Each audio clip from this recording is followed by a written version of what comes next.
I mean, graphic novels are a great teaching tool, not just as a way to a sort of a direct way to get across information, because they're great for that. And one of Josh Elder, who is a great comics advocate, he has a great line he always does in his presentations, which I'm totally going to steal, which is that when you get onto an airplane, the most important information about what to do if the plane crashes, how do they present that to you? Not with a whole bunch of paragraphs. They give you a cartoon, which it's the best way to get across information. It's the fastest, the clearest, the most direct.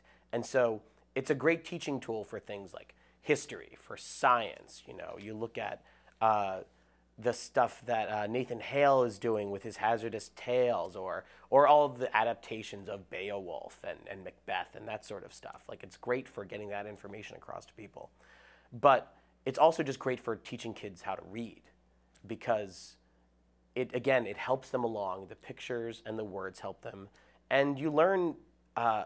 It breaks out certain things in text that are not so clear in prose. Like, for example, dialogue in prose is kind of buried in the paragraph. It's inside those little quotes, but unless you're looking real hard for it, you may not understand that concept. Whereas dialogue in a comic is up in a speech bubble. You can see.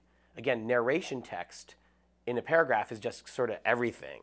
It's just a big mush. But narration in a comic is in a little box, and you can clearly see what's going on with it. So it really breaks out some concepts for early readers that are trying to struggle with these things.